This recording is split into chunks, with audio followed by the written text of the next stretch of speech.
अस्सलाम वालेकुम। तो जैसा कि पिछले लेक्चर में हम लोग बात कर रहे थे force and laws of motion की, तो force and laws of motion के इस लेक्चर में हम लोग बात करेंगे न्यूटन्स लॉज ऑफ मोशन की। किसकी बात करेंगे? न्यूटन्स लॉज ऑफ मोशन की। अगर तुम गौर करो तो एक्चुअली मोशन की बात हमने चैप्टर 1 के अंदर भी किया था। किसके अंदर किया था? चैप्टर 1 के अंदर किया था। लेकिन जब वहां हमने मोशन की स्टडी की थी तो उस मोशन के काउज में नहीं गए थे कि ये जो मोशन हो रहा है उसका काउज क्या है, जो मोशन हो रहा है इसका काउज क्या है, इस काउज के अंदर हम नहीं गए थे। ठीक है, मतलब बगैर काउज के हमने मोशन की स्टडी कर लिया कि एक्सेलरेशन है तो कितना है, डिस्प्लेसमेंट इतना हुआ, ठीक है, एक्सेलरेशन इतना हुआ, वेलोसिटी इतनी थी, सारी बातें कर ली। लेकिन हमने किसी क्वेश्चन के अंदर, किसी चैप्टर, उस चैप्टर के अंदर कभी भी हमने इस बात का जिक्र नहीं किया कि ये जो मोशन हुआ उसकी वजह क्या थी, उसका काउज क्या था। तो मतलब हमने मोशन चैप्टर के अंदर मोशन की स्टडी तो की लेकिन बगैर उसके काउज को जाने हुए। तो मोशन की स्टडी बगैर उसके काउज को जाने हुए जो हम करते हैं उसे हम लोग कहते हैं काइनेमेटिक्स। क्या कहते हैं? काइनेमेटिक्स, है ना। काइनेमेटिक्स किसको कहते हैं? Study of motion without knowing its cause is known as kinematics. तो हम ये कह सकते हैं कि जो पिछला चैप्टर था बेसिकली वो क्या था? काइनेमेटिक्स था मोशन का। क्या था? काइनेमेटिक्स का, काइनेमेटिक्स था। ठीक है, लेकिन अगर हम मोशन की स्टडी विद काउज करें, मतलब काउज के साथ, क्या वजह थी इसकी, है ना, क्या वजह थी इसकी, विद काउज अगर करें तो इस स्टडी को हम लोग कहते हैं क्या? डायनेमिक्स। समझ में बात है क्या कहलाता है? डायनेमिक्स। तो इस चैप्टर के अंदर हम लोग बात करेंगे किसकी? इस काउज ऑफ मोशन की। And that cause of motion is what? Force. That cause of motion is what? Force. ठीक है ना, इस काउज ऑफ मोशन को ही हम लोग क्या कहते हैं? फोर्स के नाम से जानते हैं। ठीक है ना, समझ आ गई बात है। तो ये जो मोशन का काउज है वो क्या है? फोर्स है। मोशन का जो काउज है वो क्या है? फोर्स है। हम ऐसा कह सकते हैं, लेकिन इसमें बहुत ज्यादा बातें क्लियर नहीं है अभी। ठीक है ना, कोई ऑब्जेक्ट अगर मोशन में है पहले से ही तो क्या वो किसी फोर्स की वजह से हो रहा था? नहीं, अभी हम ऐसा नहीं कहेंगे। हम इनके काउज के बारे में बात करेंगे। एक्चुअली जो काउज है वो स्टेट ऑफ मोशन के रिगार्डिंग है। खैर, उसमें हम ज्यादा न जाते हुए समझ में बात है, अभी हम सिर्फ इतना समझे कि मोशन की स्टडी विद काउज पढ़ना क्या कहलाता है? डायनेमिक्स। और बगैर काउज के उसको पढ़ लेना क्या कहलाता है? काइनेमेटिक्स। अभी हमने सिर्फ दो टर्मिनोलॉजी को समझा। इस चैप्टर के अंदर हम लोग पढ़ेंगे न्यूटन्स लॉज ऑफ मोशन को। तो न्यूटन जो है एक साइंटिस्ट है, इन्होंने मोशन की स्टडी करने के लिए तीन लॉज को एक्सप्लेन किया, तीन लॉज दिए, और ये तीन लॉज जो है मोशन को कंप्लीटली क्या करता है? एक्सप्लेन करता है। मोशन को क्या करता है? कंप्लीटली एक्सप्लेन करता है। तो ये जो तीन लॉज ऑफ मोशन है उसे हम लोग न्यूटन्स लॉज ऑफ मोशन या सिंपली लॉज ऑफ मोशन कहते हैं। समझ में आ गई बातें? तो आज हम पढ़ेंगे इन तीन लॉज में से सिर्फ और सिर्फ दो लॉज को, that is first law and second law. ठीक है ना, first laws and second laws of motion. तो न्यूटन्स का जो फर्स्ट लॉज ऑफ मोशन है उसे लॉ ऑफ इनर्शिया भी कहते हैं। क्या कहते हैं? लॉ ऑफ इनर्शिया कहते हैं। लॉ ऑफ इनर्शिया क्यों कहते हैं? क्योंकि न्यूटन्स का जो फर्स्ट लॉ है वो वही बात बताता है जो कि गैलीलियोस का लॉज ऑफ इनर्शिया बताता है। ठीक है ना, गैलीलियो का क्या बताता है? लॉज ऑफ इनर्शिया बताता है। गैलीलियो का लॉज ऑफ इनर्शिया क्या कहता था? गैलीलियो का लॉज ऑफ इनर्शिया क्या कहता था कि अगर कोई बॉडी है तो उस बॉडी की हमेशा टेंडेंसी होती है अपने स्टेट ऑफ मोशन को बरकरार रखने की। अपने स्टेट ऑफ मोशन को क्या करने की? बरकरार रखने की क्या होती है? उनकी एक टेंडेंसी होती है, वो अपने स्टेट ऑफ मोशन को बदलना नहीं चाहता।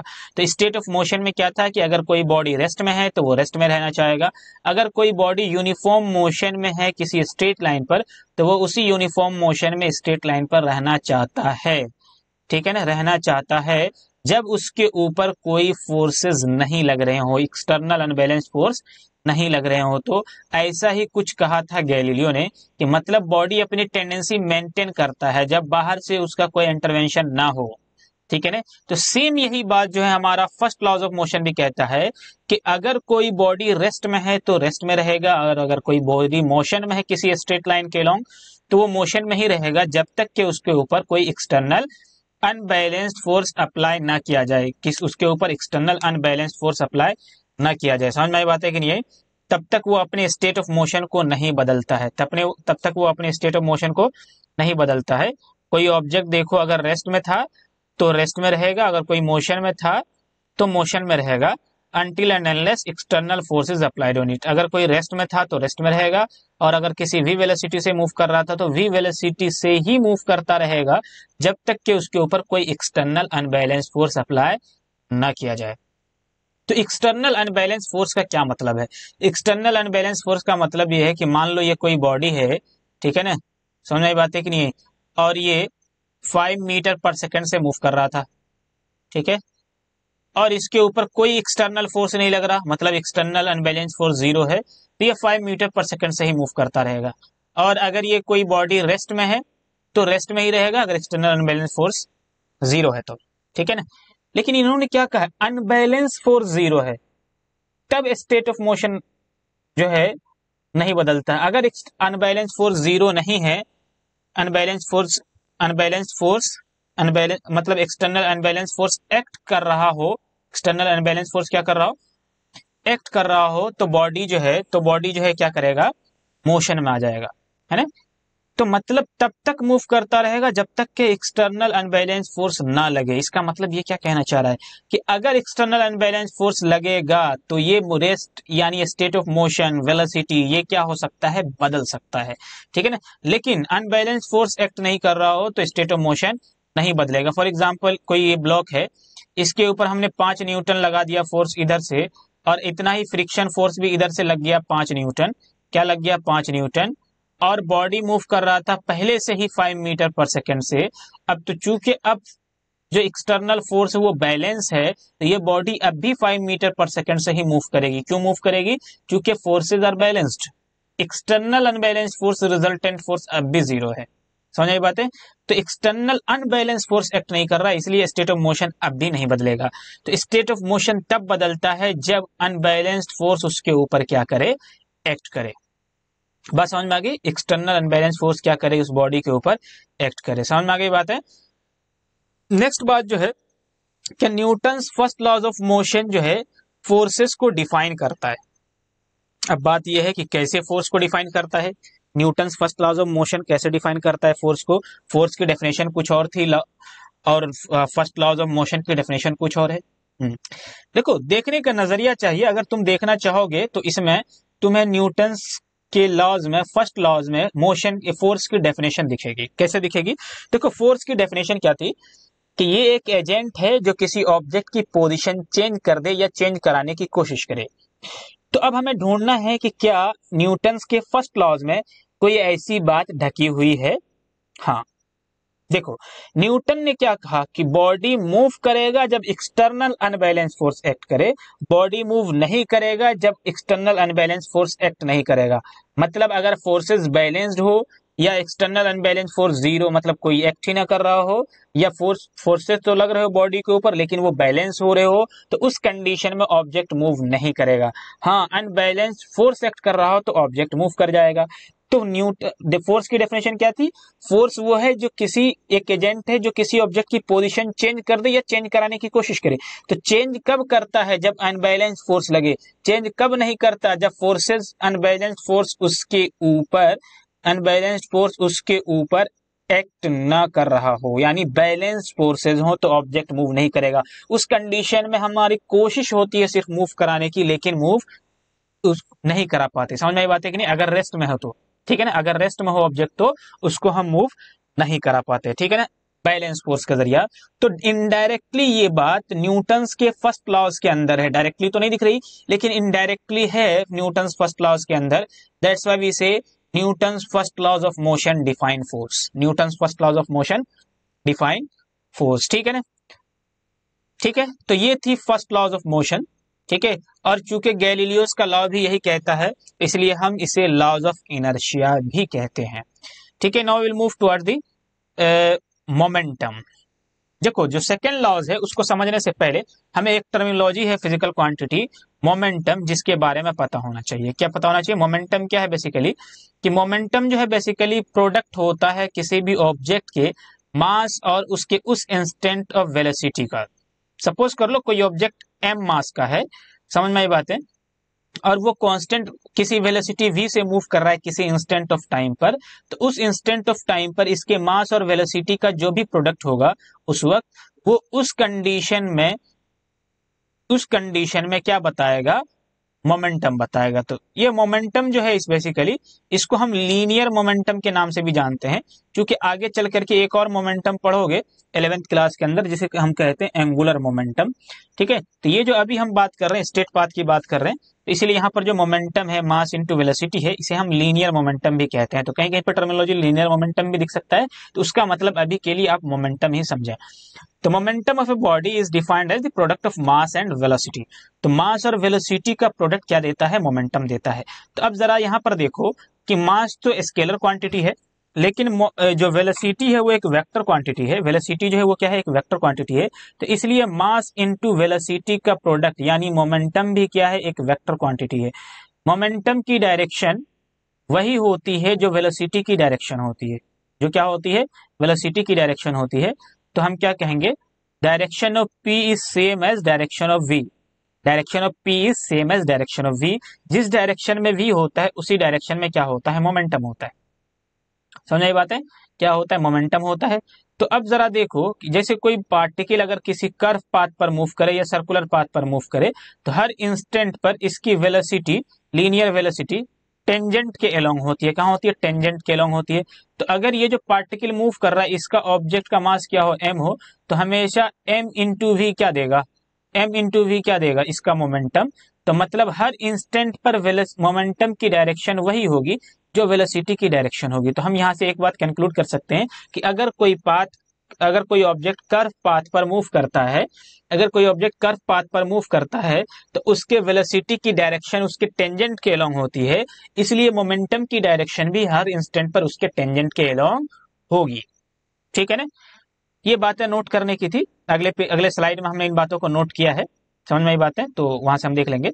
अच्छा, यहां से एक चीज और बात कर ले कि ये देखो जो मोमेंटम की ऐसा यूनिट हो जाएगी, क्या हो जाएगी, किलो, मास का हो जाएगा किलोग्राम और वेलोसिटी का हो जाएगा मीटर पर सेकेंड। तो क्या हो जाएगा, kilogram metre per second. That will become the SI unit of momentum. That will become the SI unit of momentum. ठीक है ना, तो SI unit of momentum is what, kilogram metre per second. देखो यहाँ पर गलती से मीटर पर सेकेंड स्क्वायर लिख गया है, that will become kilogram metre per second. ठीक है ना, क्या होगा, किलोग्राम मीटर पर सेकेंड। ठीक है, होपफुली आपको ये बात समझ में आ गई होगी कि मोमेंटम क्या है या लीनियर मोमेंटम क्या है। तो कुछ बातें मोमेंटम के बारे में जिसे नोट कर लिया जाए। ठीक है ना, क्या है, नोट कर लिया जाए। तो लीनियर मोमेंटम या simply momentum has a sense of direction. ठीक है ना, इसलिए ये क्या होगा, वेक्टर क्वांटिटी होगा। समझ आई बात है, इसका मोमेंटम की डायरेक्शन कहाँ होती है, वेलोसिटी के अलोंग होती है, वेलोसिटी के अलोंग होती है, therefore it is a vector quantity. उसके बाद डायरेक्शन ऑफ लीनियर मोमेंटम या मोमेंटम ऑफ ए बॉडी किसी इंस्टेंट पर क्या होता है, सेम होता है as that of the velocity of the body at that instant. उस इंस्टेंट पर जो भी वेलोसिटी की डायरेक्शन होगी वही मोमेंटम की भी डायरेक्शन होगी। अगर कोई बॉडी कर्व पाथ पर मूव कर रहा है तो डायरेक्शन जो होगा वेलोसिटी का हर पॉइंट पर टेंजेंट के अलोंग होगा, तो उस पॉइंट पर डायरेक्शन जो होगा लीनियर मोमेंटम का वो भी टेंजेंट के अलोंग ही होगा, क्योंकि लीनियर मोमेंटम की या मोमेंटम की जो डायरेक्शन है वो वेलोसिटी के अलोंग होती है। ठीक है, मोमेंटम समझना क्यों जरूरी था, हम तो लॉज ऑफ मोशन पढ़ने वाले थे। एक्चुअली इसलिए क्योंकि मोमेंटम अगर नहीं समझोगे तो सेकंड लॉज ऑफ मोशन आपको समझ में नहीं आएगा। हालांकि देखो सेकंड लॉज ऑफ मोशन हमने नीचे लिख दिया है, लेकिन अभी मैं इस स्टेटमेंट को नहीं पढ़ूंगा। ठीक है, उससे पहले हम कुछ बातों को देखेंगे, उसके बाद इस स्टेटमेंट को पढ़ेंगे तो ज्यादा अच्छे समझ में आएगा। तो मान लो कोई एफ फोर्स किसी ऑब्जेक्ट के ऊपर एक्ट कर रहा है। ठीक है ना, किसी एफ फोर्स किसी ऑब्जेक्ट के ऊपर एक्ट कर रहा है जिसका मास m है और जिसकी इनिशियल वेलोसिटी कितनी थी, u मीटर पर सेकेंड थी। इसके ऊपर हमने क्या लगा दिया, एफ फोर्स लगा दिया। तो अब देखो एफ क्या है, नेट एक्सटर्नल अनबैलेंस्ड फोर्स है। क्या है, नेट एक्सटर्नल अनबैलेंस्ड फोर्स है। तो देखो नेट फोर्स का क्या मतलब होता है, मान लो कोई ऑब्जेक्ट है, इधर से 5 न्यूटन लग रहा है और इधर से 7 न्यूटन लग रहा है, 7 न्यूटन लग रहा है। तो इसका जो नेट फोर्स होगा वो कितना होगा, 2 न्यूटन इस डायरेक्शन में ना, क्या होगा, 2 न्यूटन इस डायरेक्शन में होगा। तो नेट एक्सटर्नल फोर्स कितना है इस ऑब्जेक्ट के ऊपर, 2 न्यूटन है। तो ये जो एफ है वो नेट एक्सटर्नल फोर्स है, मतलब हो सकता है बहुत सारे फोर्सेस एक्ट कर रहे हो, लेकिन उस सब का जो नेट रिजल्टेंट फोर्स है दैट फोर्स इज एफ। ठीक है, जिसकी वजह से इनिशियल वेलोसिटी जो ऑब्जेक्ट की यू थी वो चेंज होकर के बदल करके क्या हो गई, v मीटर पर सेकेंड हो गई। क्या हो गई, v मीटर पर सेकेंड हो गई, जिसे हमने कहा फाइनल वेलोसिटी। तो अब देखो, तो इनिशियली इस ऑब्जेक्ट की वेलोसिटी u थी और मास m था, तो इसका इनिशियल मोमेंटम कितना हो जाएगा, P I am into you. और इसी दूसरे ऑब्जेक्ट का, बच्चों के इसी ऑब्जेक्ट का जो फाइनल वेलोसिटी है वो v हो गया है, तो m इंटू वी क्या देगा, final momentum. m into V क्या दे देगा, फाइनल मोमेंटम। ठीक है ना, तो फाइनल मोमेंटम कितना हो जाएगा, mv। तो इनिशियल मोमेंटम कितना है, mu, और फाइनल मोमेंटम कितना है, mv। फाइनल मोमेंटम कितना है, mv। अब ये बताओ मोमेंटम के चेंज कितना होगा, क्या कहोगे। मोमेंटम के चेंज को हम डिनोट करते हैं पी से या डेल्टा पी से। आपकी क्लास में पी से डिनोट किया गया है तो कोई बात नहीं, तो आपकी जो टेक्स्ट बुक है वहां पर जो पी लिखा गया है चेंज इन मोमेंटम के लिए जनरली लिखा गया, लेकिन जो सही तरीका है डेल्टा पी से डिनोट करना चाहिए। तो वो क्या हो जाएगा, P final minus P initial. तो पी फाइनल कितना था, mv, और पी इनिशियल कितना था, mu। P final minus P initial, that will give you change in momentum. अब सपोज कर लो इनिशियल वेलोसिटी से फाइनल वेलोसिटी तक जाने में इस फोर्स के जरिया, नेट एक्सटर्नल फोर्स F के जरिया जो टाइम लगा है से वो क्या है, t है। जो टाइम लगा है वो क्या है, t है। तो मैं यहां पर कह सकता हूं जो ये मोमेंटम का चेंज निकाला हमने, मोमेंटम का चेंज निकाला, अगर इसको टाइम से डिवाइड कर दें क्या हो जाएगा, मोमेंटम के चेंज का रेट, है ना। क्या हो जाएगा, मोमेंटम के चेंज का रेट। क्या हो जाएगा, मोमेंटम के चेंज का रेट। ठीक है ना, मोमेंटम के चेंज का रेट, समझ बात है। तो मोमेंटम के चेंज का रेट क्या कहलाता है, rate of change of momentum. Momentum के चेंज का रेट क्या कहलाता है, rate of change of momentum. तो डेल्टा पी बाई टी, जो कि हकीकत में क्या, m we minus M you by t, ये क्या है, rate of change of momentum है, rate of change of momentum है। तो rate of change of momentum क्या है, final velocity minus initial velocity divided by the time taken, that will give you the rate of change of momentum. यहां तक की बात hopefully आपको समझ में आ चुकी होगी। अब मैं आता हूं जरा न्यूटन्स के सेकेंड लॉज के स्टेटमेंट की तरफ। न्यूटन्स का सेकेंड लॉज क्या कहता है, न्यूटन्स का सेकेंड लॉज क्या कहता है कि किसी ऑब्जेक्ट के ऊपर जो ये नेट एक्सटर्नल फोर्स लग रहा है F, वो कितना होगा। Basically second laws of motion बताता है क्या, magnitude of net external force. क्या बताता है, मैग्नीट्यूड, मैग्नीट्यूड बताता है किसका, मैग्नीट्यूड, है ना, of net external, net external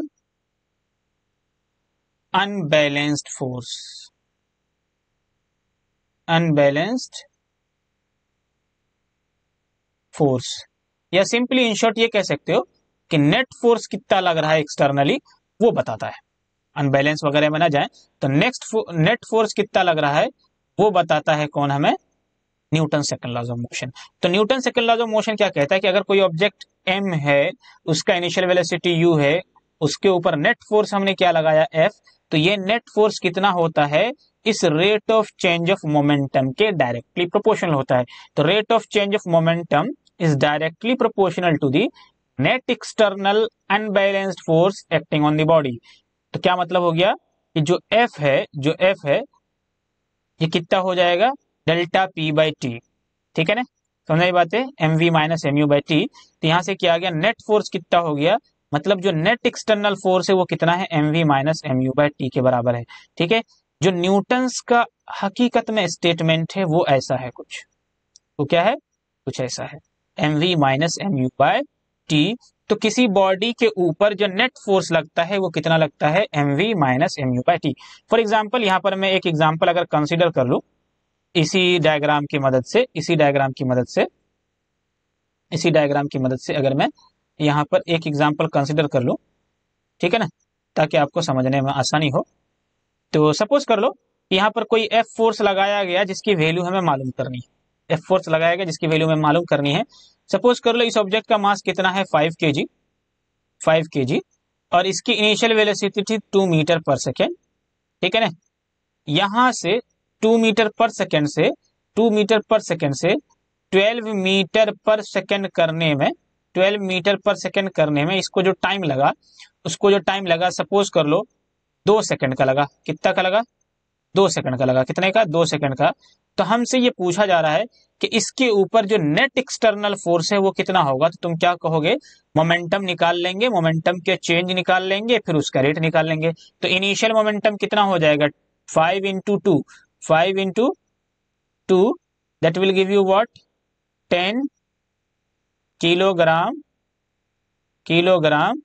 metre per second, 10 kilogram metre per second कितना हो जाएगा, 10 किलोग्राम मीटर पर सेकेंड, ठीक है ना, 10 kilogram metre per second. Final momentum कितना हो जाएगा, मास तो उतना ही है, वेलोसिटी कितनी हो गई है 12, that will give you what, 12 5 जा 60 kilogram metre per second, metre per second. इतना क्या हो जाएगा फाइनल मोमेंटम।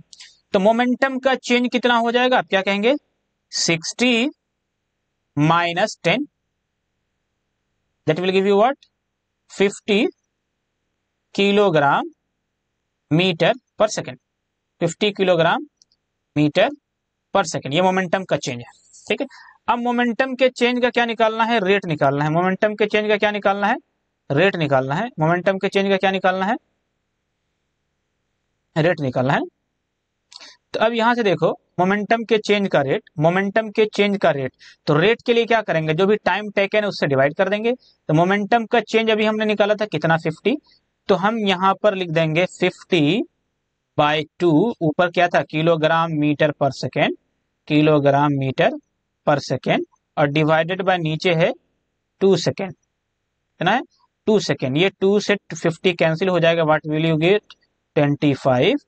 तो ये कितना आ जाएगा, 25 किलोग्राम, एक सेकंड नीचे भी था और ऊपर है किलोग्राम मीटर पर सेकंड, तो क्या हो जाएगा, kilogram metre per second square. तो मतलब ये जो F इसके ऊपर एक्सटर्नल फोर्स लग रहा है वो कितना है, 25 kilogram metre per second square. इस 25 kilogram metre per second square को ही हम लोग, kilogram metre per second square को ही हम लोग क्या कहते हैं, न्यूटन। इसका मतलब इसके ऊपर जो नेट एक्सटर्नल फोर्स लग रहा है दैट इज 25 न्यूटन, ठीक है ना, समझ आई बात है। तो ये जो नेट फोर्स है ना, ये जो नेट फोर्स है ना, वो कोई इंडिविजुअल फोर्स नहीं है। मान लो ये 25 न्यूटन, कुछ ऐसा भी हो सकता है कि इसके ऊपर लग रहा हो इधर से 50 न्यूटन, इधर से लग रहा हो 50 न्यूटन, इधर से लग रहा हो 25 न्यूटन, लेकिन नेट कितना है 25। हो सकता है इधर से लग रहा हो 40 न्यूटन, इधर से लग रहा हो 15 न्यूटन, लेकिन नेट कितना है 25 न्यूटन। तो ये जो नेट फोर्स होता है किसी एक्सटर्नल अनबैलेंस फोर्स, किसी बॉडी के ऊपर नेट एक्सटर्नल अनबैलेंस फोर्स, वो बताता है हमारा rate of change of momentum. इस एग्जांपल के जरिए होपफुली आपको ये बात समझ में आई होगी, ठीक है ना। Rate of change of momentum is what, mv minus mu by T. तो ये जो एक्सप्रेशन है आपको नोट करने की जरूरत है, ठीक है ना, क्योंकि बहुत काम का है। ये क्या है, बहुत काम का स्टेटमेंट है। अक्सर प्रॉब्लम को सॉल्व करने में क्या करेगा, ये मदद करेगा। अक्सर प्रॉब्लम को सॉल्व करने में क्या करेगा, मदद करेगा, ठीक है ना। होपफुली आपको ये बात समझ में आ गई होगी, ठीक है ना। तो अब हम चलते हैं जरा आगे की तरफ। तो अब देखो, अगर इस इक्वेशन को रीअरेंज करना चाहें, ऊपर से अगर आप m कॉमन ले लें तो क्या हो जाएगा, m into V minus you by T, what you will get, m into V minus you by T. और जरा गौर करो कि v minus you by T क्या होता है, v minus you by T क्या होता है, एक्सेलरेशन। एक्सेलरेशन मतलब यहां से यहां जाने में कितना एक्सेलरेशन है, that will be given by what, v minus you by t from the first chapter, ठीक है ना। That's why from here what you will get, force net external unbalance force is equal to what, m into a, ठीक है ना। तो मतलब हम यहां पर से ये बात कह सकते हैं कि नेट एक्सटर्नल अनबैलेंस फोर्स क्या होता है, प्रोडक्ट है किसका, मास और एक्सेलरेशन का, ठीक है ना। Thus we can say from Newton second law, external unbalance force acting on the body is equal to the product of its mass and acceleration. Product of its mass and acceleration मतलब किसके बराबर है, product होता है किसके, मास और acceleration के product के बराबर होता है। होपफुली आपको ये बात समझ में आ गई होगी कि मास और एक्सेलरेशन के प्रोडक्ट के बराबर होगा, ठीक है ना।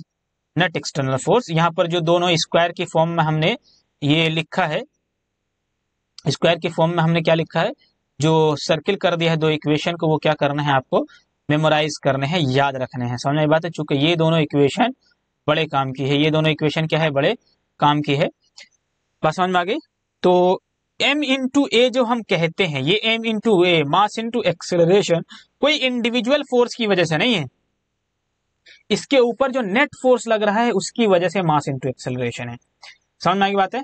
फॉर एग्जाम्पल, अगर इसके ऊपर हमने कोई फोर्स लगाया इस ऑब्जेक्ट के ऊपर, ठीक है, जिसका मास कितना है 5 kg है, कितना है 5 kg है, कितना है 5 kg है, और इसका कितना है मास, ठीक है 5 kg है, और इसका एक्सेलरेशन जो है सपोज कर लो 2 मीटर पर सेकंड स्क्वायर है, ठीक है ना। तो इसके ऊपर जो नेट एक्सटर्नल फोर्स है that will be given by simply force into acceleration, sorry mass into acceleration, force into नहीं, mass into acceleration, that is 10 kilogram metre per second square, and that kilogram metre per second square is what, newton, ठीक है ना। तो that will become 10 newton, that will become 10 newton, that will become 10 Newton. समझना की बात है। तो मास into acceleration हम ऐसे निकाल सकते हैं। यहां पर एक बात सोचो कि अगर इस ऑब्जेक्ट का मास क्या हो जाए 1 kg, और इसके ऊपर जो हमने फोर्स लगाया है वो इस बॉडी को एक्सेलरेट कर दे 1 मीटर पर सेकंड स्क्वायर से, 1 मीटर पर सेकंड स्क्वायर से, तो बताओ इसके ऊपर जो ये फोर्स लग रहा है वो कितना होगा, क्या कहोगे 1 न्यूटन, क्या कहोगे 1 न्यूटन, चूंकि 1 kilogram metre per second square आ जाएगा, दैट विल बिकम 1 न्यूटन। तो 1 newton is defined as if a force of 1 newton act on a body such that act on a body of mass 1 kg such that it accelerates the body with the acceleration 1 meter per second square। अगर किसी object के ऊपर वो force जिसकी वजह से कोई 1 kg का मास 1 मीटर पर सेकेंड स्क्वायर की वजह से एक्सेलरेट कर जाए, मतलब किसी एफ फोर्स को अप्लाई करने की वजह से ऑब्जेक्ट के अंदर जो 1 kg का मास है ऑब्जेक्ट का, उसके अंदर acceleration 1 metre per second square हो जाए, तो इस अप्लाइड फोर्स को हम कहते हैं 1 न्यूटन, ठीक है ना। 1 newton is the value of that force when it is applied on a body of mass 1 kg, it accelerates that body with the acceleration 1 metre per second square, 1 metre per second square. यहाँ पर कुछ note करने की बातें हैं कि ऐसा unit of force क्या है, न्यूटन है, ठीक है। 1 न्यूटन किसके बराबर है, is equivalent to that force, जो कि क्या कर सकता है, प्रोड्यूस कर सकता है एक्सेलरेशन कितने का, 1 मीटर पर सेकेंड, 2 नहीं है ये पर सेकेंड स्क्वायर होगा, पर second square in a body of mass 1 kg। यही बातें अभी हम पीछे डिफाइन कर रहे थे कि 1 न्यूटन वो फोर्स है जो किसी बॉडी की 1 kg मास की बॉडी के ऊपर लगाया जाए तो उसको एक्सेलरेट कर दे 1 मीटर पर सेकेंड स्क्वायर से, that applied force is 1 Newton, ठीक है। Unit of force in CGS unit जो है क्या कहलाता है, डाइन कहलाता है। तो अभी देखो हमने लिखा था 1 न्यूटन का मतलब 1 kilogram metre per second square, तो सीजीएस यूनिट में किलोग्राम बदल जाता है किस में, ग्राम में, तो 1 kg की जगह 1000 ग्राम, मास बदल जाता है सेंटीमीटर में, लेंथ बदल जाता है सेंटीमीटर में, और टाइम सेकंड में ही रहता है। इसको अगर मल्टीप्लाई कर दो what you will get 10 to the power, what you will get 1 newton equal to 10 to the power 5 gram centimetre per second square. ये जो gram centimetre per second square है that is known as dyne, what you will get 10 to the power 5 dyne, 10 to the power 5 डायन। तो यहां से क्या पता चला कि 1 dyne is equal to how much, 1 gram centimetre per second square, per second square, ठीक है ना। होपफुली आपको ये बात समझ में आ गई होगी, ठीक है ना, ठीक है। तो 1 newton is equal to how much, 10 to the power 5 dyne, ठीक है। आगे जो नोट करने की बात है, बहुत अच्छी बात है, आगे जो नोट करना हमें, आगे जो हमें नोट करने की बात दी गई है वो क्या है, बहुत ही इंपॉर्टेंट हमारे लिए। क्या कहा जा रहा है कि direction of acceleration, direction acceleration की जो डायरेक्शन है, एक्सेलरेशन की जो डायरेक्शन है वो सेम होता है फोर्स की डायरेक्शन से, बिल्कुल। अभी हमने लिखा force equal to mass into acceleration, mass into acceleration. तो अब देखो कि एक्सेलरेशन अगर नेगेटिव हुआ तो फोर्स भी नेगेटिव होगा, एक्सेलरेशन अगर पॉजिटिव हुआ तो फोर्स भी क्या होगा, पॉजिटिव होगा। समझ ये बात है, एक्सेलरेशन अगर पॉजिटिव तो फोर्स भी पॉजिटिव, एक्सेलरेशन अगर नेगेटिव तो फोर्स भी नेगेटिव, फोर्स भी नेगेटिव, एक्सेलरेशन अगर पॉजिटिव तो फोर्स भी पॉजिटिव। ठीक है ना। तो मतलब फोर्स की डायरेक्शन एक्सेलरेशन के अलोंग होती है, किसके अलोंग होती है, एक्सेलरेशन के अलोंग होती है, ठीक है ना। अब क्या करें, m इंटू ए यानी mass into acceleration is not a force in itself, ये अकेले में फोर्स नहीं है, बल्कि ये क्या है, the sum of all the forces acting on the body, मतलब जो नेट फोर्स है, ये sum of all the forces का मतलब वेक्टर सम की बात कर रहा है, और वेक्टर सम का मतलब क्या, रिजल्टेंट नेट फोर्स, ठीक है ना, क्या, नेट फोर्स। तो नेट एक्सटर्नल अनबैलेंस फोर्स यह क्या हमारा m into A, it is not a single force, not a force in itself, मतलब कोई इंडिविजुअल फोर्स नहीं है, ठीक है। बॉडी के ऊपर जो नेट एक्सटर्नल फोर्स है that is m into a, ठीक है। इसके अलावे भी मतलब न्यूटन के अलावे भी कुछ यूनिट हम लोग यूज करते हैं फोर्स का, ठीक है ना, जहां पर हमें बहुत ज्यादा कंफ्यूजन होता है, ठीक है ना। तो ऐसे ही कुछ यूनिट है जिसे हम लोग फोर्स की, जिसे हम लोग कहते हैं ग्रेविटेशनल यूनिट ऑफ फोर्स, क्या कहते हैं, ग्रेविटेशनल यूनिट ऑफ फोर्स। तो हमारे पास दो तरह की ग्रेविटेशनल यूनिट ऑफ फोर्स है, एक तो होता है किलोग्राम वेट, जिसे हम लोग कहते हैं केजी वेट, ठीक है। दूसरा, इसी किलोग्राम वेट को ही हम लोग कहते हैं किलोग्राम फोर्स, ठीक है। ये ऐसा यूनिट की फॉर्म में है, ठीक है ना। जबकि सीजीएस यूनिट में इसे हम लोग कहते हैं किलोग्राम वेट को क्या कह देते हैं, ग्राम वेट, क्या कह जाते हैं, ग्राम वेट, और किलोग्राम फोर्स को क्या कह जाते हैं, ग्राम फोर्स। तो खैर, तो kilogram weight, kilogram weight, 1 kilogram wait, 1 kilogram wait जो है बेसिकली बराबर होता है 9.8 न्यूटन के, क्या के, 9.8 न्यूटन के, समझ आई बात है। क्योंकि 1 किलोग्राम को जब हम मल्टीप्लाई करते हैं 9.8 मीटर पर सेकंड स्क्वायर से, that will give you 9.8 kilogram metre per second square, मतलब क्या है, 9.8 न्यूटन, समझ आई बात है कि नहीं, 9.8 न्यूटन। तो ये हम यहां से क्या लिखेंगे, किलोग्राम वेट, तो 1 kilogram weight is equal to how much, 9.8 newton, ठीक है। और ये जो ग्राम वेट है यही सीजीएस यूनिट में है, ग्राम वेट किस में होता है, सीजीएस यूनिट में। तो ग्राम तो क्या हो जाएगा 1 ग्राम, वेट कितना हो जाएगा 9.8 मीटर पर सेकंड स्क्वायर, लेकिन सीजीएस यूनिट में क्या लिखना पड़ेगा, सेंटीमीटर पर सेकंड स्क्वायर। तो 9.8 मीटर पर सेकंड स्क्वायर को जब तुम बदलोगे सीजीएस में तो ये हो जाएगा 98, तो कितना हो जाएगा, 1 ग्राम को 98 सेंटीमीटर पर सेकंड स्क्वायर से मल्टीप्लाई करोगे, पर सेकंड स्क्वायर से मल्टीप्लाई करोगे, that will give you what, 98 centimetre पर सेकंड, ठीक है। ग्राम 98 ग्राम सेंटीमीटर पर second square, that what you will gate, 98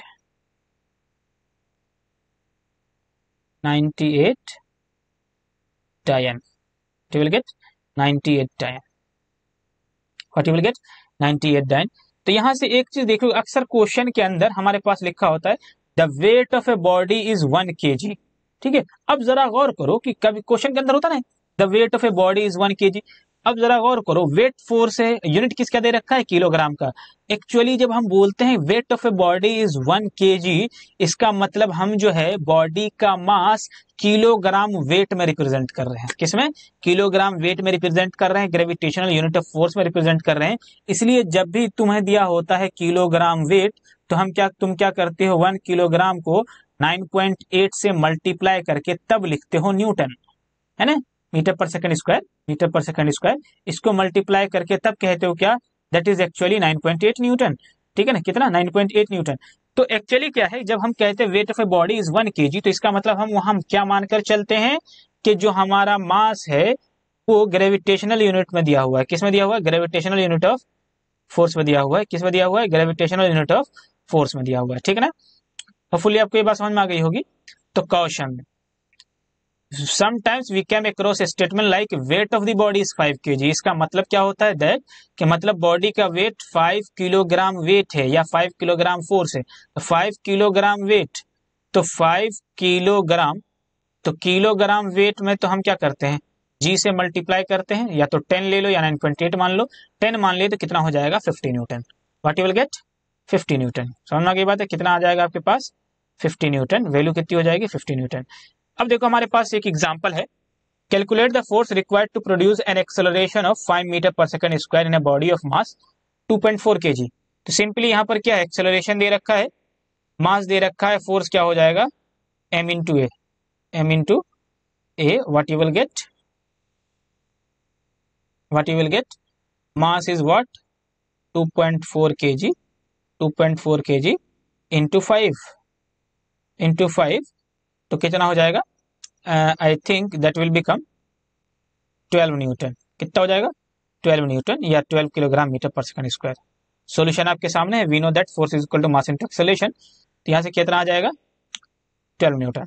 ठीक है, next, a body of mass 2.5 kg is moving with a velocity of 20 metre per second, calculate its momentum. Momentum निकालना है, तो momentum तो क्या है? सिंपली मोमेंटम तो सिंपली क्या है? मास इंटू वेलोसिटी। क्या है? मास इंटू वेलोसिटी। तो मास कितना है हमारा? 2.5 kg, वेलोसिटी कितना है? 20 मीटर पर सेकेंड। वेलोसिटी कितना है? 20 metre per second. What you will get? 50 kilogram metre per second. 50 kilogram metre per second. From here you will get what? Momentum of the body. तो momentum क्या हो जाएगा? Mass into velocity, 2.5 into 20 kilogram metre per second. What you will get? 50 kilogram metre per second square. Sorry, momentum है ना, 50 kilogram metre per second. तो अभी हमने पढ़ा F is equal to dp by dt। क्या पढ़ा? Sorry, F is equal to dp by delta p by t।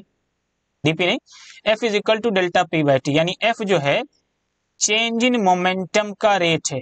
Change in momentum का rate है, स्टेटमेंट के हिसाब से चेंज इन मोमेंटम का रेट है। इसके कुछ एप्लीकेशंस हैं रियल लाइफ के अंदर।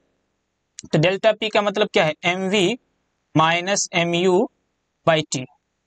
ठीक है ना, mv minus mu by t। इसमें दो एक एग्जाम्पल है कि जो क्रिकेट प्लेयर है ना, अपने हाथ को पीछे की तरफ खींचता है। जब बॉल पकड़ता है ये, तो अपने हाथ को क्या करता है? पीछे की तरफ खींचता है। ठीक है ना, पीछे की तरफ क्यों खींचता है? ताकि उसको चोट कम लगे। क्यों? क्योंकि देखो ऑब्जेक्ट का मास तो है फिक्स, ठीक है ना। तो अब अगर हम इसको जल्दी से पकड़ लेंगे तो फौरन रेस्ट में आ जाएगा, ये टाइम छोटा हो जाएगा। फाइनल वेलोसिटी तो जीरो होनी है।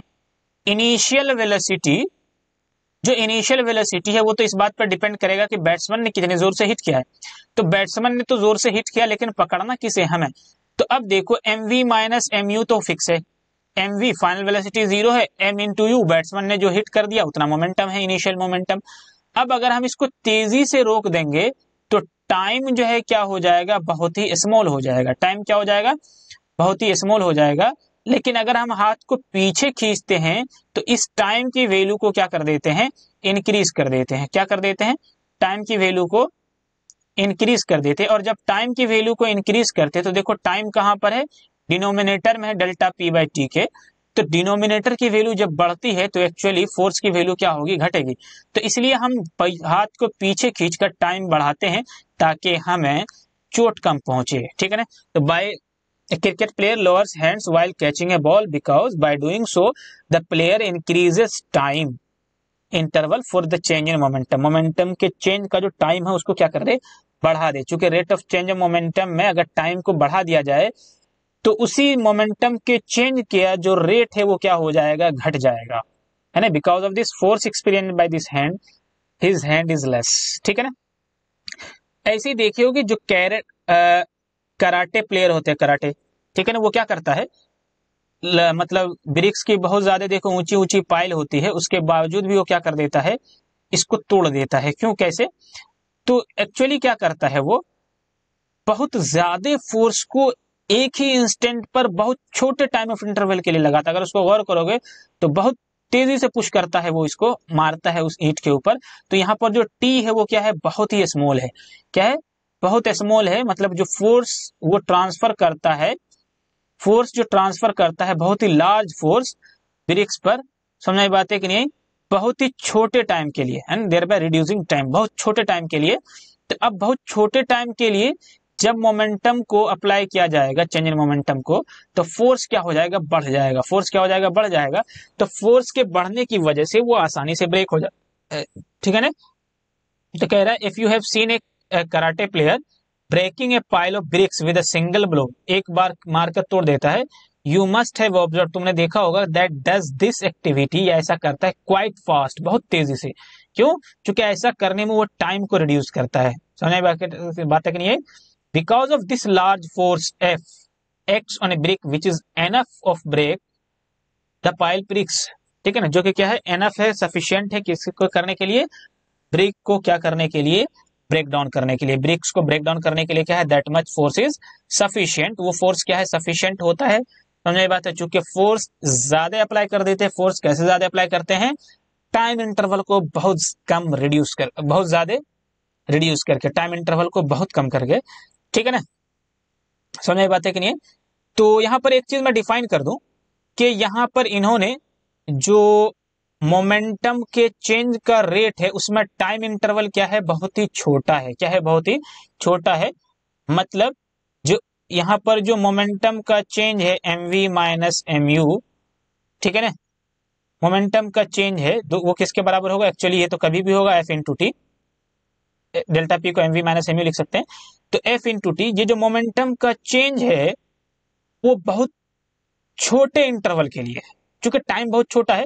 तो जब टाइम इंटरवल बहुत छोटा हो तो मोमेंटम के चेंज को हम लोग कहते हैं इंपल्स, ठीक है ना। तो क्या कह रहे हैं, if a force F is applied on a body of mass m for a time interval delta t, delta t मतलब बहुत छोटे टाइम इंटरवल के लिए, और चेंज इन वेलोसिटी क्या हो, डेल्टा वी। यहां से अगर एम कॉमन ले लोगे तो इस बात को ऐसे भी लिख सकते हो, वी माइनस यू को क्या लिख सकते हो, delta v, v minus u को क्या लिख सकते हो, डेल्टा वी। तो m into delta v is also momentum, ठीक है। तो ये जो मोमेंटम का चेंज है that change is known as impulse, क्या कहलाता है, चेंज क्या कहलाता है, इंपल्स कहलाता है। तो इंपल्स आई को डिनोट करते हैं हम किससे, m we minus M u से, या एफ इंटू टी से, किससे, एफ इंटू टी से। समझ में बात है, किससे, एफ इंटू टी से। समझ आ गई बात है, समझ आ गई बात है। चलो, तो यहां पर भी देखो यूनिट ऑफ इंपल्स क्या हो जाएगा, यहां इस वाले फॉर्मूले के हिसाब से देखो तो क्या हो जाएगा, न्यूटन सेकेंड, क्या हो जाएगा, न्यूटन सेकेंड। एक बात यहां पर गौर करने की है, यहां पर मैं कंपैरिजन करूंगा कुछ, बस ध्यान से देखते रहना। अभी हमने लिखा इंपल्स का formula m we minus M u, m we minus M u, ठीक है, ये कुछ नहीं है, M we minus M u या एफ इंटू डेल्टा टी, ठीक है ना। तो मैं इस वाली बात को लिख रहा हूं सिर्फ और सिर्फ एफ इंटू डेल्टा टी को, ठीक है। और यहां पर मैं एक इक्वेशन लिख रहा हूं, displacement equal to, displacement equal to velocity into time. तो अगर इसको y equal to m x से कंपेयर करो तो यहां पर इसका स्लोप क्या देता था, डिस्प्लेसमेंट वर्सेस टाइम ग्राफ का स्लोप क्या देता था, वेलोसिटी। कुछ ऐसा ही तो है, इस इक्वेशन को देखो, अगर इससे मैच कराना चाहो तो कुछ ऐसी ही इक्वेशन है, ठीक है ना। मतलब यहां पर है आई, यहां पर है एफ, और यहां है क्या, डेल्टा टी, टाइम टेकन। तो अब देखो, यानी टाइम टेकन, तो अब ये देखो एस वी और डेल्टा टी, तो डिस्प्लेसमेंट वर्सेस टाइम ग्राफ का जो स्लोप है टेन थीटा, वो क्या देता था, वो क्या देता था, वेलोसिटी। क्या देता था, टेन थीटा क्या देता था, टेन थीटा क्या देता था, वेलोसिटी। सिमिलरली मोमेंटम यानी सॉरी चेंज इन मोमेंटम यानी कि impulse, impulse versus time taken यानी डेल्टा टी, टाइम टेकन का ग्राफ जो है वो क्या देता है, स्लोप क्या देता है, इसका स्लोप क्या देगा, that slope is what, force. एक बात नोट कर लेना, ये आगे बातें नहीं लिखी हुई है, मोमेंटम इंपल्स वर्सेस टाइम का ग्राफ, इंपल्स वर्सेस टाइम के ग्राफ का स्लोप हमें देता है क्या, हमें देता है क्या, हमें देता है क्या, force, net external force applied, net external force applied यानी कि मोमेंटम के चेंज का रेट, मोमेंटम का चेंज, ठीक है ना। अब फिर से देखो इसी इक्वेशन के लिए कि displacement velocity versus time graph अगर हो, मतलब वेलोसिटी वर्सेस टाइम ग्राफ हो, तो वेलोसिटी वर्सेस टाइम ग्राफ का एरिया, एरिया क्या देता था, डिस्प्लेसमेंट, क्या देता था, डिस्प्लेसमेंट। तो सिमिलरली ऐसे इसको कंपेयर करो, v की जगह क्या था, f था, तो force net external force applied versus time का ग्राफ बनाओगे तो इस केस का जो एरिया है, इस केस का जो एरिया है that will give you what, impulse, that will give you what, impulse. तो याद रखना क्या देगा, इंपल्स देगा, ठीक है ना। तो force net external force applied versus time का ग्राफ क्या देता है, ग्राफ का एरिया क्या देता है, इंपल्स देता है, जबकि जबकि इंपल्स वर्सेस टाइम ग्राफ का स्लोप क्या देता है, नेट एक्सटर्नल फोर्स देता है। और net external force versus net external unbalanced force versus time का ग्राफ क्या देता है, net external unbalanced force versus time का ग्राफ क्या एरिया क्या देता है, इंपल्स देता है, क्या देता है, इंपल्स देता है। होपफुली आपको ये बात समझ में आ गई होगी। The next question is a force act for 2 second on a body of mass 2.5 kg initially at rest. एक फोर्स एक्ट करता है 0.2 सेकेंड कर लिए किसी बॉडी के ऊपर जिसका मास 2.5 kg है और इनिशियली वो किस में था, रेस्ट में था, ठीक है। उसके बाद फोर्स क्या कर जाता है, सीज कर जाता है एक्ट करना, ठीक है ना, और उसको मूव कर देता है and the body moves through 4 metre in the next 1 second. Calculate the magnitude of force, calculate the magnitude of force, ठीक है, calculate the magnitude of force. चलो जी, बहुत अच्छा सवाल है।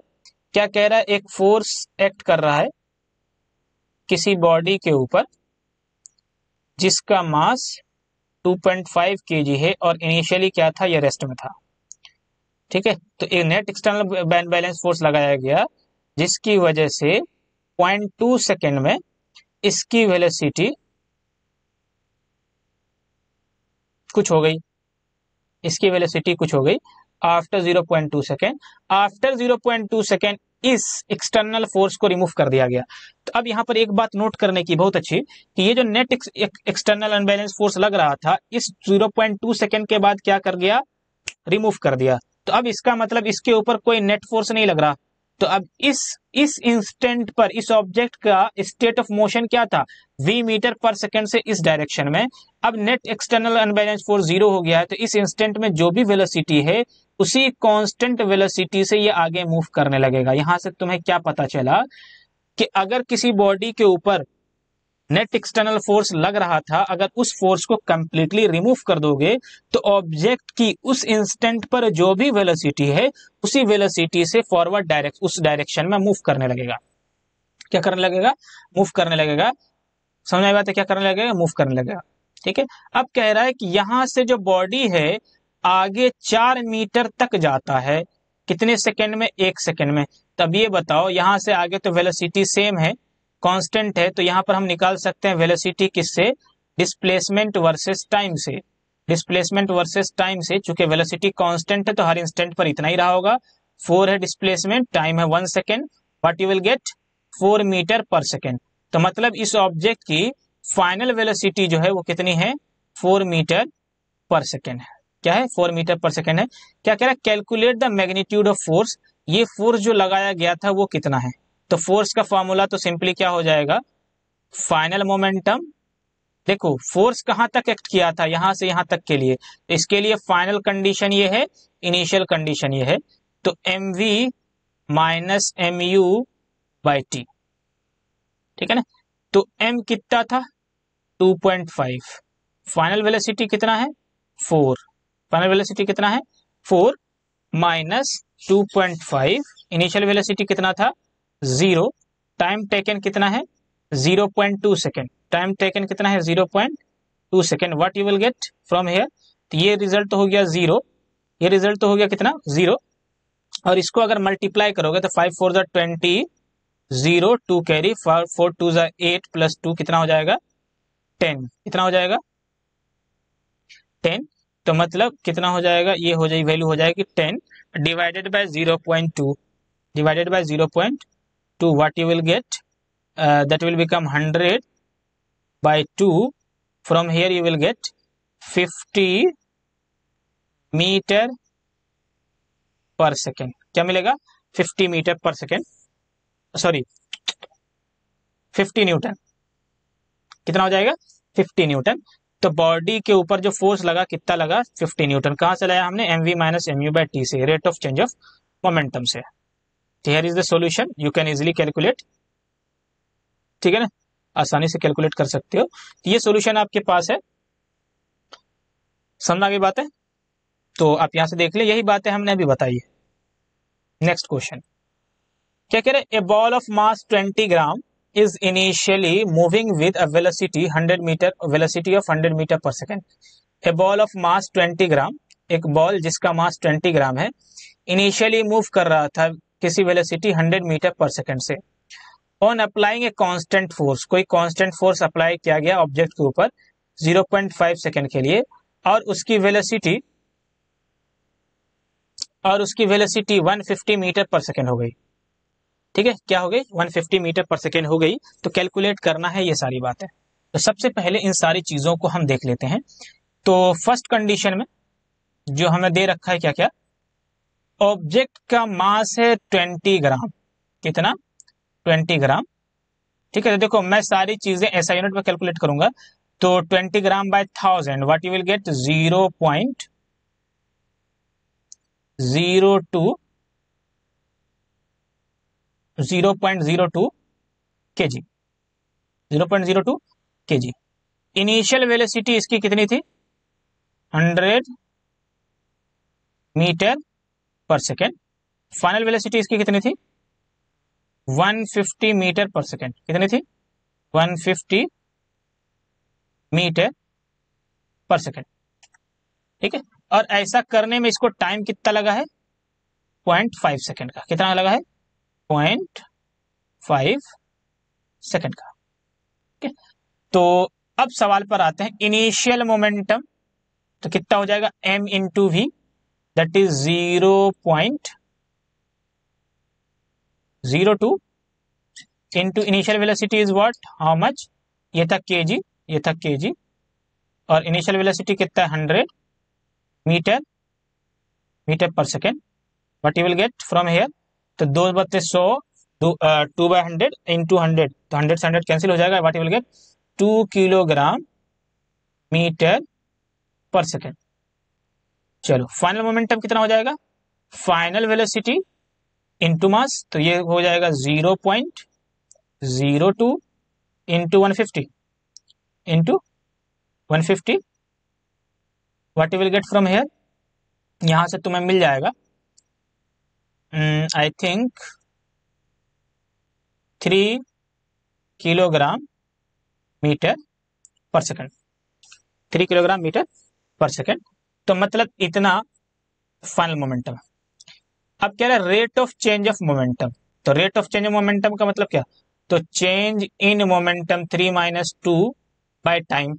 टाइम कितना था? आई थिंक यहां पर दिया हुआ है 0.5 सेकेंड। 0.5 सेकेंड, तो 0.5 सेकेंड। तो मोमेंटम के चेंज का rate what you will get? 0.5 second. ये क्या है? फोर्स। यहां से हो जाएगा 10/5 two, that is 2 kilogram metre per second square. Momentum के चेंज का रेट कितना हो जाएगा? मोमेंटम के चेंज का रेट बेसिकली क्या होता है? फोर्स होता है, तो हम क्या कहेंगे? इतना फोर्स लग रहा है इसके ऊपर, इतना फोर्स लग रहा है इसके ऊपर। ठीक है ना, न्यूटन सेकंड लॉ के हिसाब से, क्योंकि mv minus mu by T, that is force, that external force. आगे क्या पूछा गया? एक्सेलरेशन कितना है। तो देखो, अब एक्सेलरेशन दो तरीके से निकाल सकते हो। चूंकि यहां पर फोर्स निकाल चुके हो, समझ में बात है कि नहीं? तो ये फिफ्थ पार्ट का आंसर हो गया। एक्सेलरेशन दो तरीके से निकाल सकते हो, v minus u by t से भी, और चूंकि फोर्स निकाल चुके हो तो F इज इक्वल टू होता है ma, यहां से भी निकाल सकते हो। एक्सेलरेशन कितना हो जाएगा? F/m। तो F/m तो कितना हो जाएगा? F कितना है? 2। मास कितना है ऑब्जेक्ट का? What is the mass? 0.02, 0.02। What you will get? 100 metre, 100 metre per second square. ठीक है, v minus you by t से निकाले कितना आएगा? तो देखो, v कितना था? 150, एक्सेलेरेशन कितना है? u कितना है? 100, टाइम कितना था हमारा? टाइम कितना था हमारा? 0.5। तो ऊपर देखो, ऊपर देखो, 100, 150 minus 100, what you will gate? 50/0.5, 50/0.5 तो पॉइंट की वजह से 10 तो ऊपर चला जाएगा। What you will get? 500/5, 500, 500/5, 500/5। From here you will get 100 metre per second square. ठीक है, तो यहां से भी आंसर वही आ रहा है। ठीक है ना? होपफुली सारा सॉल्यूशन आपको समझ में आ गया होगा। तो फिफ्थ पार्ट का सॉल्यूशन तो यहीं से हो जाएगा, rate of change of momentum force होता है, ठीक है, समझ में बात है। हाँ, अगर इधर से निकालोगे एक्सेलरेशन पहले तो फिर मास मल्टीप्लाई कर देना, मास इंटू एक्सेलरेशन, यहाँ से भी फोर्स निकाल सकते हो, ठीक है ना। होपफुली आपको ये सॉल्यूशन समझ में आ गया होगा। तो मैं यहाँ से इन सारी चीज़ों को क्या कर दूँ, इरेज कर दूँ, ठीक है, और आपके सामने सॉल्यूशन पेश कर दूँ, ठीक है ना। तो पहला सॉल्यूशन, पहली बात तो कुछ बातें ऐसी है, मास था 20 gram, that will give you, convert कर दिया 0.02 kg हो गया, initial velocity 100 metre per second है, टाइम इंटरवल 0.5 सेकंड का है, final velocity 150 metre per second है। फर्स्ट पार्ट का solution, initial momentum of the body, mass into initial velocity, तो P क्या हो जाएगा, I mean to you 0.02 kg into 100 metre per second, that will give you 2 kilogram metre per second, ठीक है। Second क्या है, final momentum of the body, mass into final velocity, तो P2 क्या हो जाएगा, M into V, that is 0.02 into 150, तो यहाँ से कितना आ जाएगा, 3 kilogram metre per second. Third क्या है, rate of change of momentum, rate of change of momentum कितना हो जाएगा, 2 न्यूटन। एक्सेलेरेशन कितना हो जाएगा, V minus you by t, 100 metre per second. अब चूंकि देखो इन्होंने एक्सेलेरेशन पहले निकाला है, समझ में बात है, तो ये देखो फोर्स तो इतना ही आना है, ठीक है। तो अब मास इंटू एक्सेलेरेशन से निकालो या सेकंड पार्ट को डायरेक्ट पुट कर दो, ठीक है। फोर्स क्या होता है, मास इंटू एक्सेलेरेशन, तो यहाँ से भी वही आएगा। तो बाय डेफिनेशन देखोगे तो फोर्स तुमने यही निकाल लिया था, तो इसलिए मैंने यहीं पर इसको कह दिया था कि दैट इज एफ, ठीक है, दैट इज एफ, ठीक है, बस समझ में आ गई। चलो नेक्स्ट क्वेश्चन हमारे पास है कुछ ऐसा, ये स्लाइड पहले से ही बच गई, चलो। A cricket ball of mass 200 gram moving with a velocity speed 40 meter per second is brought to rest by a player in 0.404 second. Calculate the following: change in momentum of the ball, ठीक है। तो brought to rest, initial velocity 40 metre per second, final velocity brought to rest 0, mass कितना था 200 gram, that is 0.2 kg, that is 0.2 kg। Time कितना लगा है ऐसा करने में, 0.04 सेकेंड, 0.04 सेकेंड।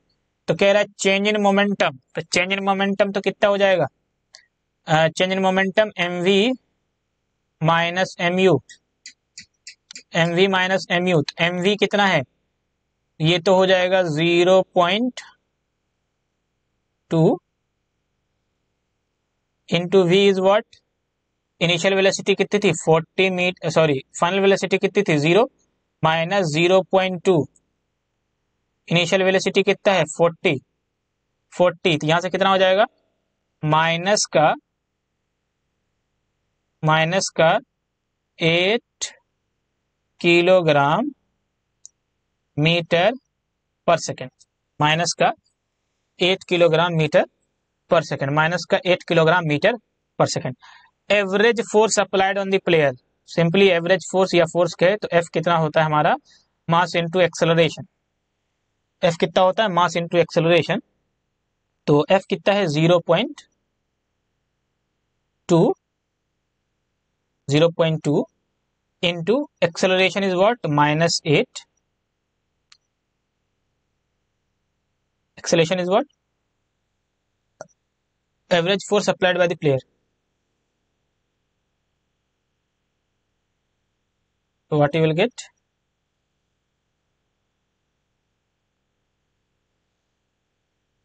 ओहो सॉरी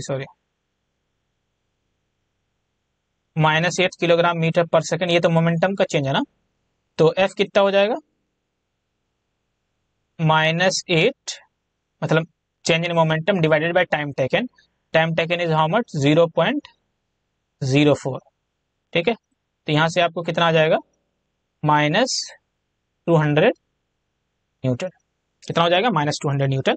तो यहाँ पर जो ये निगेटिव साइन है, ये निगेटिव साइन है, वो इंडिकेट ये कर रहा है कि जो अप्लाइड फोर्स है, ठीक है ना, जो फोर्स है is applied in the direction opposite to the direction of the motion of the ball, मतलब कि ये बैट था बैट्समैन का, ठीक है, और ये बॉल की डायरेक्शन थी, तो बॉल की डायरेक्शन तो इधर थी, बॉल इस डायरेक्शन मूव कर रहा था, तो ये जो फोर्स अप्लाई किया गया है, ये जो बॉल की वेलोसिटी की डायरेक्शन है उस डायरेक्शन से अपोजिट अप्लाई किया है, ये माइनस साइन यही बता रहा है। समझ में बात है कि नहीं, चूंकि डायरेक्शन दोनों का अपोजिट है। नेगेटिव साइन सिंपली इतनी ही बातें क्या कर रहा है, दर्शा रहा है। समझ में बात है, नेगेटिव साइन सिंपली क्या कर रहा है, इतनी ही बातें दर्शा रहा है। ठीक ना, ठीक है। चलो, तो सॉल्यूशन यहां पर है हमारे पास कि मास m इतना है, तो initial momentum m into u, final momentum m into v. तो फाइनल मोमेंटम इज 0, तो final momentum minus initial momentum कितना आ जाएगा, माइनस 0.8। एवरेज फोर्स क्या हो जाएगा, change in momentum by time, और चेंज इन मोमेंटम कितना हो जाएगा, इतना, ये ऊपर लिखा हुआ है। ठीक है, फाइनल, सिंपली ये 0 लिखने की यहाँ जरूरत नहीं है। ठीक है, final change in momentum direct कितना यहाँ पर निकाल ही चुके हैं हम डायरेक्ट, ये 0 गलती से आ गया है, तो minus 8 divided by 0.04, what you will gate 200 Newton. तो इसमें जो नेगेटिव साइन है वो सिर्फ साइन है, सिर्फ और सिर्फ ये कर रहा है कि जो फोर्स अप्लाई किया गया है उसकी डायरेक्शन अपोजिट है मोशन ऑफ द बॉल के, मोशन ऑफ द बॉल के क्या है, अपोजिट है। ठीक है, नेक्स्ट क्वेश्चन है, a motorcycle is moving with a velocity 108 kilometre per hour and it takes 5 seconds to stop it after the brakes are applied। 108 kilometre पर second से क्या कर रहा था, ये पर आवर से क्या कर रहा था, मूव कर रहा था, और इसको रोक दिया गया ब्रेक लगा करके। तो calculate the force exerted by the brakes on the motorcycle if it's mass along with the rider is 250 kg। तो राइडर जो है वो जाहिर सी बात है गाड़ी व्हीकल के ऊपर बैठा हुआ है, गाड़ी इसके ऊपर बैठा हुआ है, क्या है, इसके ऊपर बैठा हुआ है व्हीकल के ऊपर। तो जब व्हीकल मूव करेगा तो एक्चुअली इसको भी मूव करा रहा है ना, तो टोटल मास हम 250 kg ही कंसीडर करेंगे। ठीक है, चूंकि that rider is also the part of that moving system. ठीक है ना, तो अब देखो यहाँ पर टाइम किलोमीटर पर आवर में है और ये जो टाइम है 5 सेकेंड, तो किलोमीटर पर आवर को मीटर पर सेकेंड में बदलना पड़ेगा। तो दैट विल बिकम 5/18 से मल्टीप्लाई कर दे। 5/18 कैसे आया है, ठीक है, 5/18, तो 18 6 108, that will give you 30 metre per second, 30 metre per second. ठीक है, जिसको ये नहीं पता 5/18 कैसे आया तो वो यहाँ समझ ले कि 108 है, ऊपर किलोमीटर है, तो किलोमीटर को मीटर में बदलने के लिए 1000, और नीचे आवर है, पर आवर का मतलब क्या है, नीचे आवर है, आवर सेकंड में कितना होगा 3600 सेकंड, ये 1000 था, यहाँ से 2 0 कैंसिल हो गया, ये कितना हो जाएगा 5, और ये क्या हो जाएगा 18। ठीक है ना, तो 1000/3600 की कैलकुलेटेड वैल्यू 5/18 है, इसलिए हमने इसको याद कर रखा है। ठीक है, ताकि बार बार 1000/3600 ना करना पड़े। ठीक है ना, 1000/3600 ना करना पड़े। तो यहां से आ गया इसकी वेलोसिटी, मतलब जो इनिशियल वेलोसिटी है वो कितनी 30 मीटर पर सेकंड थी। फाइनली उसको ब्रेक का जरिया रेस्ट पर लाया जाता है, तो फाइनल वेलोसिटी कितनी हो गई, 0 हो गई। समझ में बात है कि नहीं, ठीक है ना। तो बाइक का फोर्स जो है, बाइक के ऊपर जो फोर्स है वो कितना लग रहा है, ब्रेक ने जो अप्लाई किया है बेसिकली, तो बाइक के ऊपर जो एक्सटर्नल अनबैलेंस फोर्स है वो कितना है, वो कितना है, फाइनल माइनस इनिशियल, मतलब m into v minus you by t, यहां से निकाल दें rate of change of momentum से। तो m कितना है 250, v is final velocity is 0, initial velocity is how much 30 metre per second, and time is how much 5 seconds. From here you will get 5 5s are 25, from here we will get 50 into minus 30, तो कितना हो जाएगा 0 0 minus का 1500 Newton, minus का 1500 Newton. तो force कितना हो जाएगा आपके पास, फोर्स कितना हो जाएगा माइनस का 1500 न्यूटन, फोर्स कितना हो जाएगा माइनस का 1500 न्यूटन। तो अगर इन मैग्नीट्यूड की फॉर्म में अगर हम बोले तो कितना है 1500 न्यूटन फोर्स ब्रेक ने मोटरसाइकिल के ऊपर लगाया। समझ में बात है कि नहीं, किसके ऊपर लगाया, तो कितना लगाया 1500 न्यूटन फोर्स अप्लाई किया। समझ में बात है, कितना किया 1500 न्यूटन फोर्स अप्लाई किया है। ठीक है ना, तो यहां से आप देख सकते हैं कि the magnitude of the force applied by the brakes is given by the equation mass into acceleration। ठीक है ना, तो मैग्नीट्यूड कितना हो जाएगा, मैग्नीट्यूड ऑफ फोर्स तो इतना ही हो जाएगा, क्योंकि नेगेटिव तो सिर्फ बता रहा है कि जो एक्सेलरेशन है एक्सेलरेशन है बाइक के मोशन के अगेंस्ट है, बाइक इधर मूव कर रहा होगा, मोशन इसका इधर होगा, तो एक्सेलरेशन की डायरेक्शन मोशन की डायरेक्शन के क्या है, अगेंस्ट है, ठीक है ना। Thank you, we will meet in the next lecture.